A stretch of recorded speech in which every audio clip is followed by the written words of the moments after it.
Hello guys, good evening, नमस्ते, सत श्री अकाल। कैसे हैं आप लोग? उम्मीद करता हूं आप सभी लोग अच्छे हैं और अपनी बैंक की नौकरी की तैयारी में अपनी बैंक की नौकरी की तरफ कदम बढ़ाते हुए खुद को अच्छा महसूस कर रहे हैं।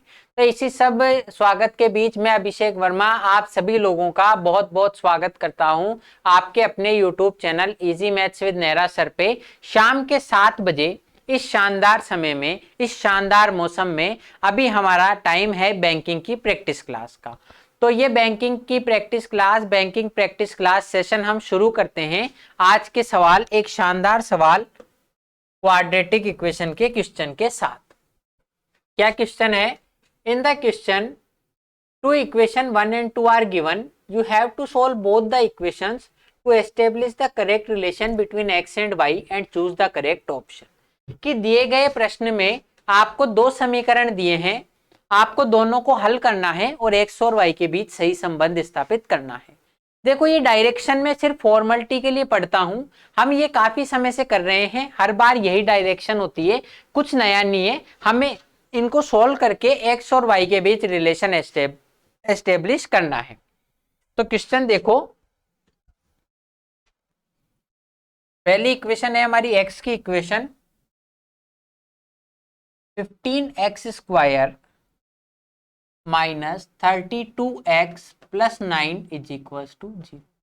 हमें यहाँ 15 इंटू 9 के ऐसे दो फैक्टर चाहिए जिसको जोड़ने पर 32 आए, जिसको जोड़ने पर 32 आए। तो आप देखो, क्या ऐसा पॉसिबल है कि 15 इंटू 9 के फैक्टर हों जिनको जोड़ने पर 32 आए? तो देखो, 15 इंटू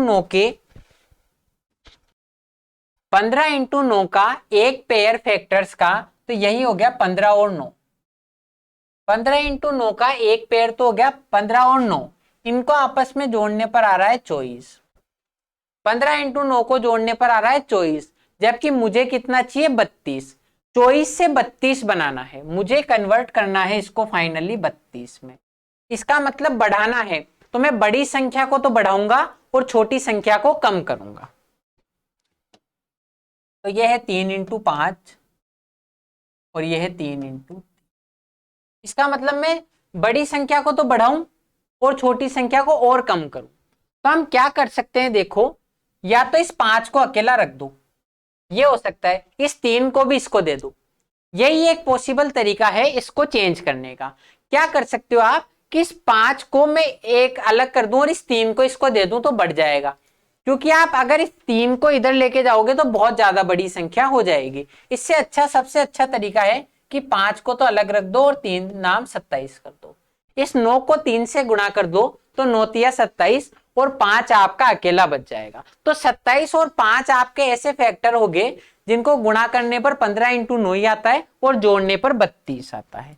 तो हमारी खोज पूरी हुई। अब हमारे जो सुयोग्य पेयर था फैक्टर्स का, वो हमें मिल चुका है। तो यहां गुणांक होंगे, कोफिशियंट्स होंगे -27 और -5, क्योंकि जोड़ने पर आना चाहिए -32। तो x की वैल्यू निकाल देंगे, चिन्ह चेंज कर दो। x की वैल्यू निकालने के लिए चिन्ह चेंज कर दो और x² के गुणांक 15 का भाग दे दो। चिन्ह चेंज कर दो और x² के गुणांक 15 का भाग दे दो। तो x की वैल्यू हुई आपके सामने 9/5 और 1/3। x की वैल्यू कितनी हुई? 9/5 और 1/3। चाहो तो आप अपनी सुविधा के लिए इसको लिख सकते हो 1.8 और 0.33। मैंने इनको पॉइंट में कन्वर्ट कर दिया ताकि आपके लिए कैलकुलेशन करना आसान हो जाए। आपके लिए क्या, मेरे लिए, यहाँ तो मैं ही कैलकुलेशन कर रहा हूं। अब नेक्स्ट करते हैं y² की इक्वेशन सॉल्व। तो y² -10√6y plus 144 is equal to 0। हमें यहाँ 104 के ऐसे दो पेयर करने हैं जिनको जोड़ने पर 10√6 आए। ये मैंने आपको पहले भी बताया है कि 10√6 आए तो ये तभी पॉसिबल है जब वो दो पेयर a√6 और b√6 हो। 10√6 बनाने के लिए केवल दो पॉसिबल पेयर हैं हमारे, a√6 और b√6। केवल इसी से हम 10√6 बना सकते हैं। तो आप यहाँ ए और बी के मान कुछ भी हो सकते हैं। तो कंडीशन ये है, हमने माना लेट पेयर, हमने मान लिया a√6 और b√6 पेयर होंगे।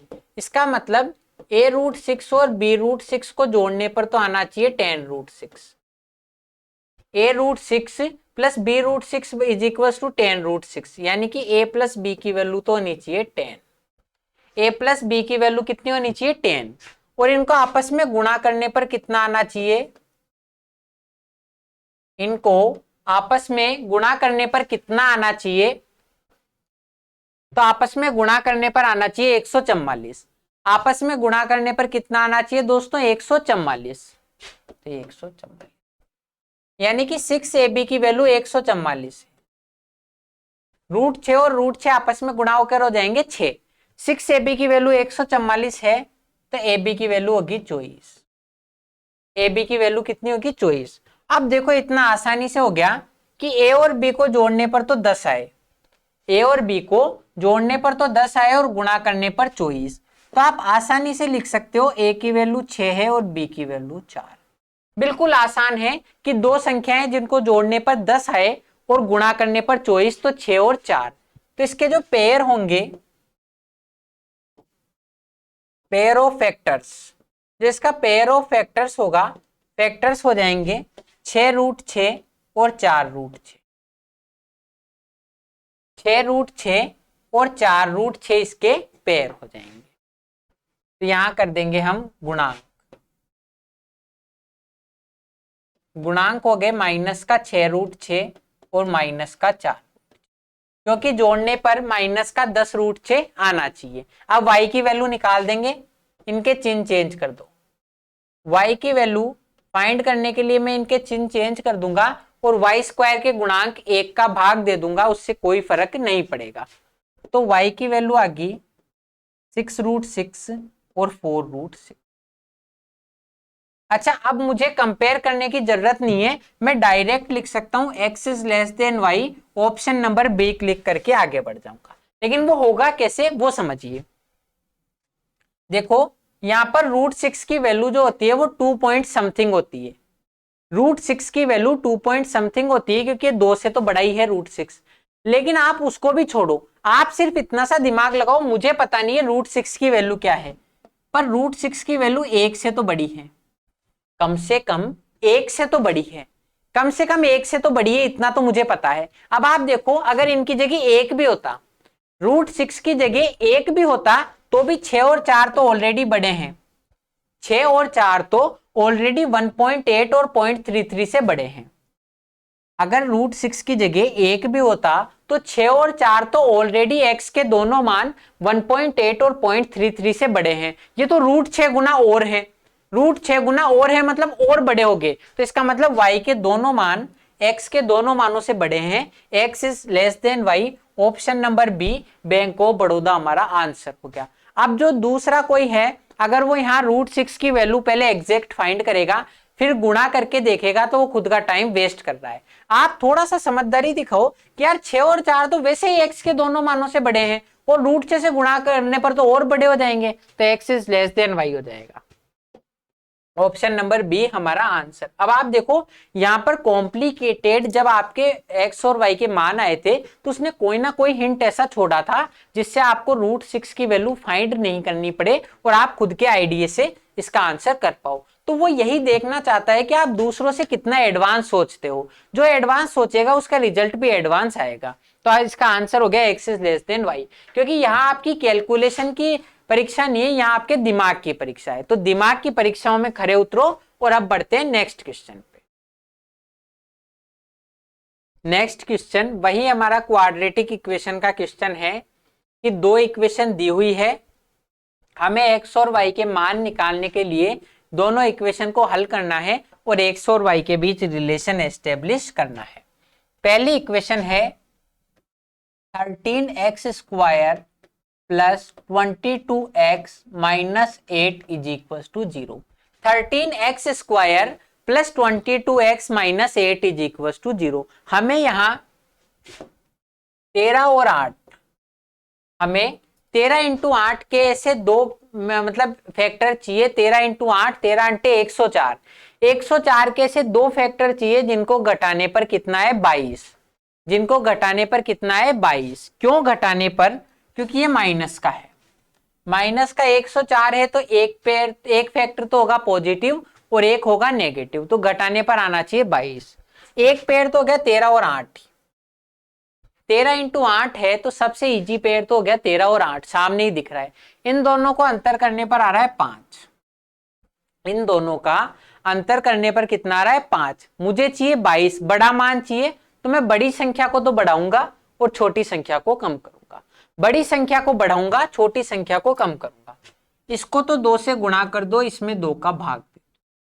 13 को 2 से गुणा कर दिया 26, 8 में 2 का भाग दे दिया 4। तो 26 और 4 वो दो फैक्टर हैं जिनको आपस में घटाने पर तो आता है 22। 26 और 4 वो दो फैक्टर हैं जिनको घटाने पर 22 आता है। तो हमारी जो सुयोग्य फैक्टर्स की खोज है वो समाप्त हुई।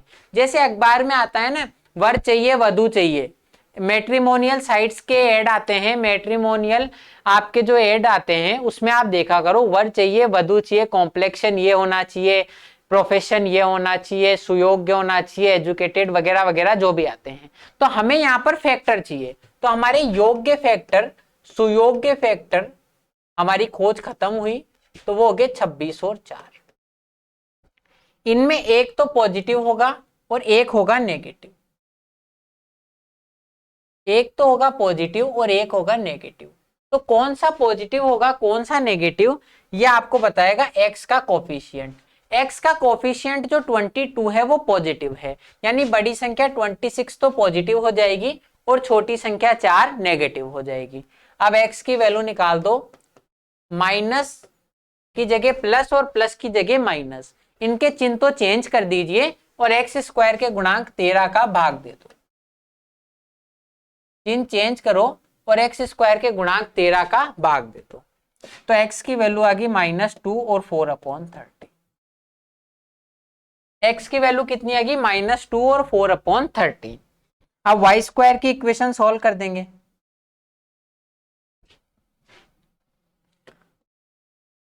(18y² -19y + 5 = 0। हमें यहां 18 इंटू 5 90, 18 इंटू 5 18 पंजे 90 के ऐसे दो फैक्टर चाहिए जिनको जोड़ने पर 19 आए। तो 90 के 90 के ऐसे दो फैक्टर, ऐसे दो गुणनखंड जिनको जोड़ने पर 19 आए, तो पूरा जगत जानता है कि 9 और 10 है। पूरी सृष्टि, इस सृष्टि के सारे मानव जो भी इसमें स्पीसीज हैं, जंतु नर नारी सभी जानते हैं कि 90 के दो फैक्टर जिनको जोड़ने पर 19 आए तो 9 और 10 होंगे। तो सुयोग्य फैक्टर्स की खोज हमारी यहीं खत्म होगी। तो इसके गुणांक हो गए -9 और -10। तो y की वैल्यू निकाल देंगे, चिन्ह चेंज कर दो। y की वैल्यू निकाल देंगे, चिन्ह चेंज कर दो और वाई स्क्वायर के गुणांक इस 18 का भाग दे दो।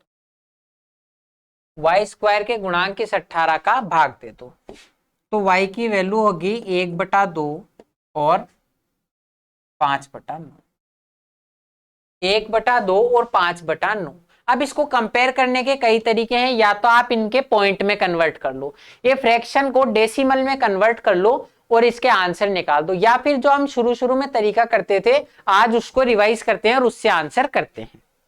देखो क्या है, x की वैल्यू नेगेटिव है, सबसे पहले इजी कंपेयर करो। x की वैल्यू नेगेटिव है, y की दोनों वैल्यूज पॉजिटिव हैं, तो x is less than y हो गया। x is less than y हो गया। अब x की वैल्यू 4/13 को y की वैल्यू 1/2 से कंपेयर करो। 4/13 को अगर मैं 1/2 से कंपेयर करूं, सबसे इजी तरीका मैंने बताया था, क्रॉस मल्टीप्लाई कर लो। क्रॉस मल्टीप्लाई कर लो, 4 दूनी 8 और 13 एकम 13। 8 13 से छोटा है, 4 दूनी 8 और 13 एकम 13। इसमें मैंने इसके पीछे का साइंस भी आपको बताया था, क्यों हम क्रॉस मल्टीप्लाई करते हैं। दो संख्याएं हैं, अगर वो बराबर है तो बराबर रहेगी, एक बड़ी है तो बड़ी, छोटी है तो छोटी ही रहेगी।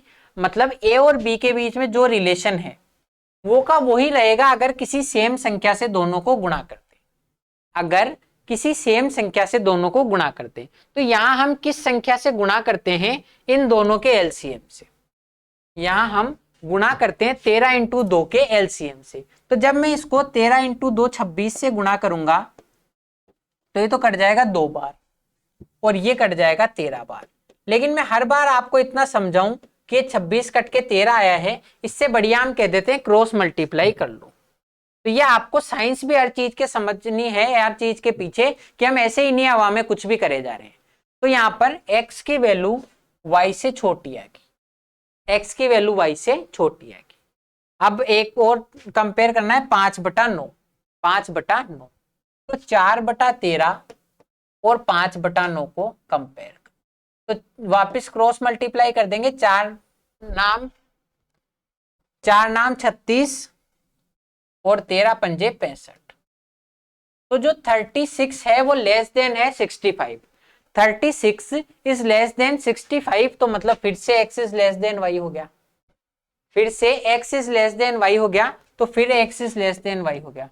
दोनों समीकरण यही कह रही है x is less than y। तो option number B x is less than y को क्लिक करो और बैंक ऑफ बड़ौदा आंसर के साथ आगे बढ़ो। तो ऐसे आपको करना है कंपेयर। अच्छा, इस चीज को एक और तरीके से कंपेयर किया जा सकता था, ना तो क्रॉस मल्टीप्लाई करके, ना तो क्रॉस मल्टीप्लाई करके और ना ही पॉइंट में कन्वर्ट करके। कैसे, वो भी समझो, क्योंकि मैं आपको हर एक पॉसिबल वे सिखाना चाहता हूं, हर एक रास्ता बताना चाहता हूं आपकी नौकरी तक पहुंचने का। ये देखो 4/13 है, थोड़ा आइडिया लगाओ। अगर इस 2 की जगह 13 होता, 2 की जगह 13 होता, मतलब मैं 2 को किस चीज से गुणा करूं कि नीचे 13 आ जाए, उसी से पूरी फ्रैक्शन गुणा होगी। कि मुझे अगर 2 की जगह 13 बनाना हो तो मुझे इस पूरी फ्रैक्शन को 6.5 से गुणा करना पड़ेगा।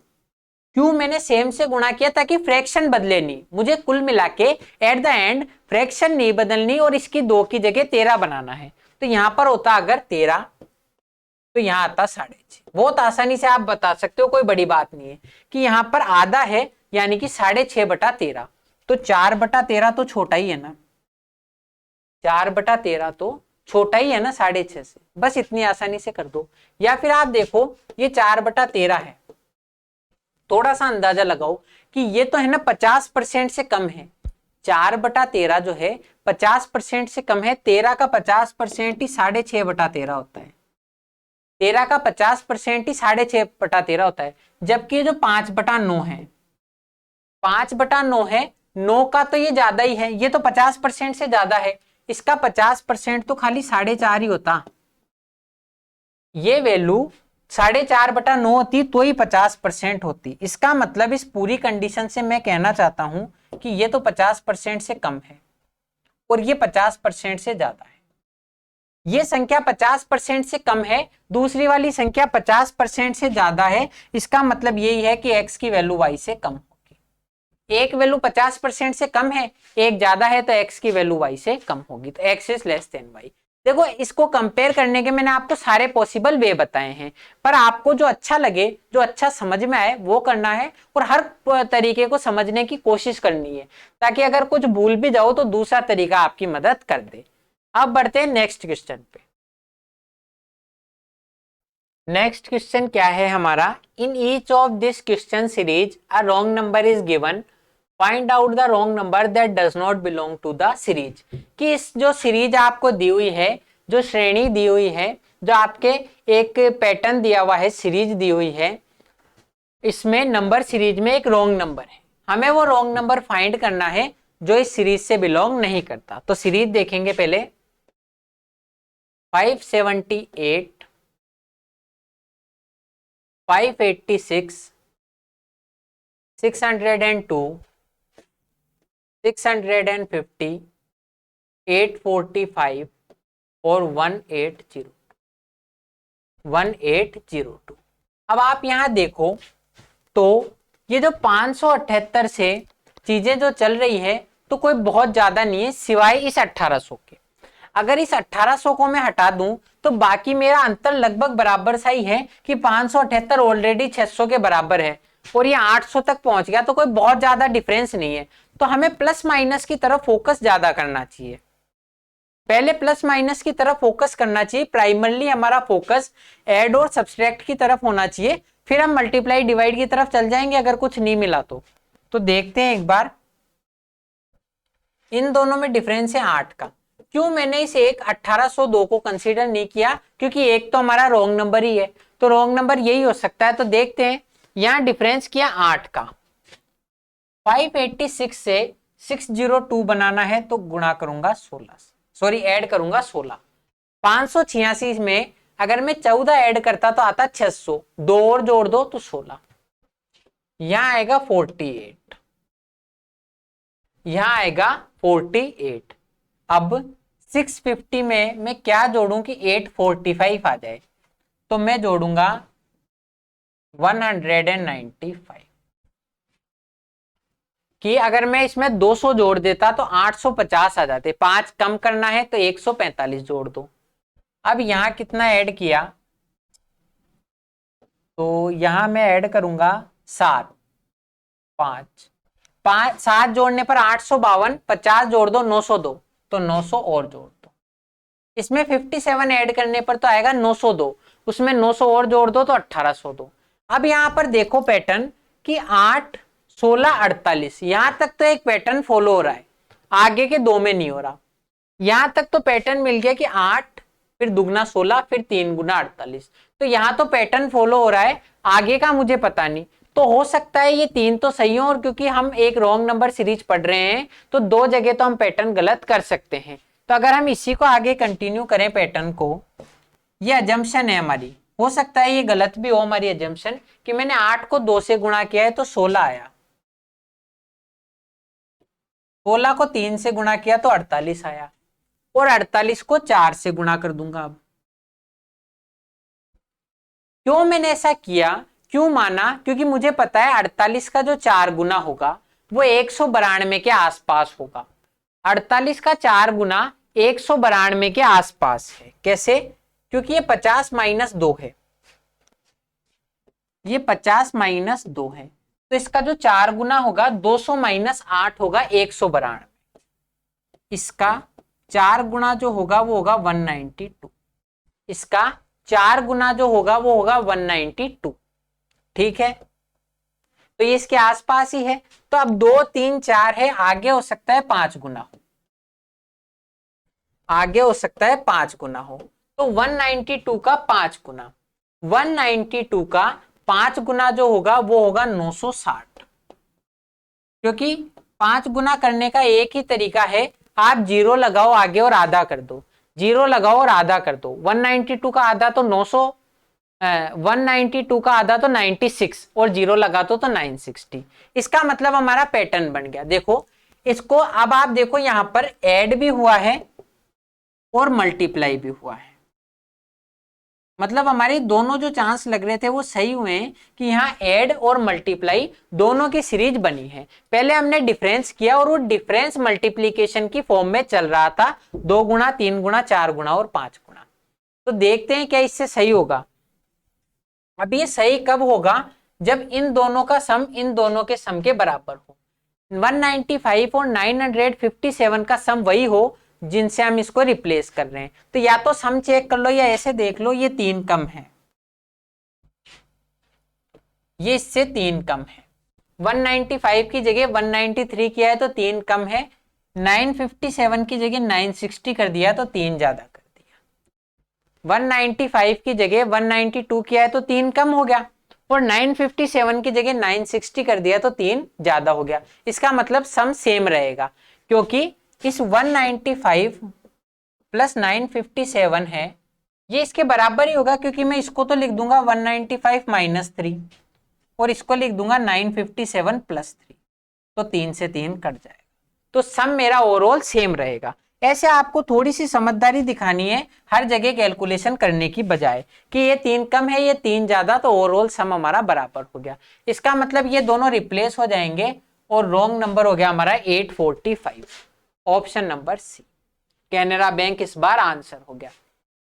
तो देखो हम सोच तो रहते 1802 गलत है, लेकिन हुआ 845। इसलिए केवल हवा में आंसर नहीं करना, समझो कि इस पैटर्न से 845 गलत हुआ और उसकी जगह आना चाहिए था 842, क्योंकि 192 ऐड करूंगा तो आएगा 842। लेकिन आपको ये फाइंड करके नहीं देना कि क्या आना चाहिए, आपको सिर्फ रॉन्ग नंबर फाइंड करना है, तो वो आएगा 845। Option number C Canara bank हमारा आंसर हो गया। नेक्स्ट क्वेश्चन, ये भी वही रॉन्ग नंबर सीरीज का है कि in each of this question series a wrong number is given, find out the wrong number that does not belong to the series.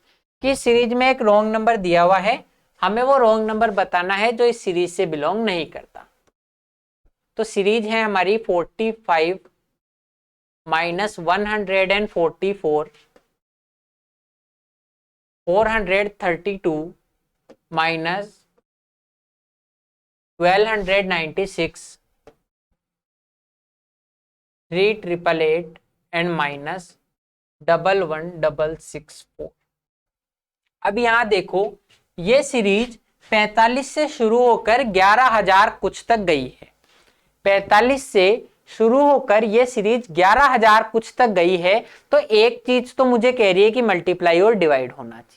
दूसरी बात, अगर हम आप इसको थोड़ा सा गौर से देखो तो ये 140 के बराबर है, 140 के बराबर है, और ये 420 के आसपास है, मतलब 3 गुना है। ये 400 के आसपास है, ये 1200 के आसपास है, फिर 3 गुना हो गया। ये 1300 के आसपास है, सॉरी, और ये 3900 के आसपास है, तो लगभग 3 गुना की इसमें पैटर्न भी बनता हुआ दिख रहा है। तो हम मल्टीप्लाई और डिवाइड पे ही फोकस करेंगे कि मुझे 45 से माइनस का 144 बनाना है, माइनस का 144 बनाना है, तो किस चीज से गुणा करूं। पहली बात ध्यान रखो कि आप 4 से भी गुणा कर सकते हो, 3 से भी, लेकिन मुझे जब मैंने आगे की सीरीज को कंसीडर किया तो एक चीज दिख रही है कि यहां पर 3 का पैटर्न बन रहा है, तो मैं 3 से ही देखूंगा कि मैं इसको -3 से गुणा कर दूं। अगर मैं 45 को -3 से गुणा कर दूं तो आएगा 135, -3 से गुणा करने पर आएगा 135, और -44 बनाना है तो 9 और माइनस, मतलब यहां हमने क्या किया है कि 3 से तो गुणा किया और 9 घटाया, 3 से गुणा किया और 9 घटाया। इसको थोड़ा और सही से लिख दूं मैं अगर, तो मैंने गुणा किया -3 से, उसके बाद 9 घटाया है, उसके बाद 9 घटाया है, ठीक है। अब नेक्स्ट देखते हैं, 144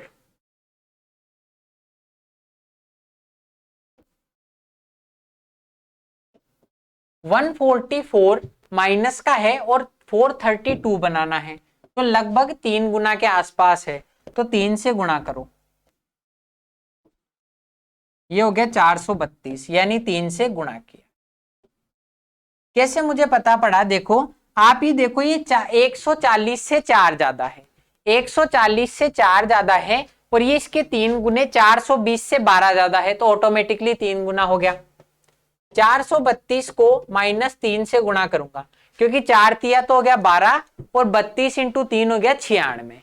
अब 1296 को किससे गुणा करूं कि 3888 आ जाए, तो 3 से, क्योंकि एक तो मैं पैटर्न समझ गया हूं, लेकिन केवल पैटर्न से नहीं बोल रहा मैं, ये 1300 से 4 कम है, 1300 से 4 कम है, तो इसका 3 गुना 3900 से 12 कम होना चाहिए, इसका 3 गुना 3900 से 12 कम होना चाहिए, तो 3888 आंसर आ गया। थोड़ी सी समझदारी दिखाओ, कैलकुलेशन करनी ही नहीं पड़ेगी। अब आगे तो हम समझ ही चुके हैं वापस 3 से, लेकिन आप देखो कैसे होगा ये, कि ये जो है 3900 से 12 कम है, ये जो है 3900 से 12 कम है, तो इसका जो 3 गुना होगा वो 11,700 से 36 कम होगा, इसका 3 गुना 11,700 से 36 कम होगा, तो 11,664। इसका मतलब हम पूरी सीरीज समझ चुके हैं कि इंटू 3, ये जो पूरी सीरीज है ये मल्टीप्लाई -3 की सीरीज है। यहाँ पूरी सीरीज में हम मल्टीप्लाई -3 कर रहे हैं, सिवाय इस एक पद को छोड़कर। तो एक पद में घबराने की बात नहीं है, एक पद को तो गलत ही करना है, इसका मतलब यहाँ भी -3 आना चाहिए। कभी भी मैंने बताया था दो जगह पैटर्न गलत हो रहा है तो उनके बीच वाला पद गलत है, कभी भी एक जगह पैटर्न गलत हो रहा है इसका मतलब जो कोने की संख्याएं हैं, जो टर्मिनल है वो गलत होगा, तो इसका मतलब ये गलत होगा। तो हमारा काम यही खत्म हो गया, option number A Andhra bank answer हो गया और 45 गलत हो गया। लेकिन मैं आपको आपकी नॉलेज के लिए बता दूं कि यहाँ पर सही नंबर क्या होगा। तो ऐसी कौन सी संख्या है जिसको -3 से गुणा करने पर 144 आए, 144 आए? तो यहां पर मेरे हिसाब से अकॉर्डिंग टू मी किस संख्या से गुणा करने पर आएगा? तो शायद 48, शायद नहीं, कंफर्म, क्योंकि ये 50 से 2 कम है और इसका 3 गुना 150 से 6 कम है, तो 45 की जगह आएगा 48। पर वहां आपको इतना नहीं बताना, आपने सिर्फ ये देखा ये एक यहाँ पर टर्म पैटर्न गलत हो रहा है, तो कोने की जो आपका पद है 45 वो गलत हो जाएगा, उसकी जगह आएगा 48। 45 गलत हो जाएगा, उसकी जगह आएगा 48। तो आप इस तरीके से फाइंड कर देंगे और A for Andhra bank answer हो गया। अब इसी सब के बीच देखो, आपसे हंसी खुशी बातों के बीच कब समय निकल गया पता ही नहीं पड़ा। अब मैं मिलूंगा आपसे कल की क्लास में, तब तक आपको क्या करना है, इनको रिवाइज कीजिए और वीडियो अच्छी लगे तो लाइक कीजिए, शेयर कीजिए और चैनल को सब्सक्राइब कीजिए। अब मिलते हैं कल की क्लास में। थैंक यू, जय हिंद।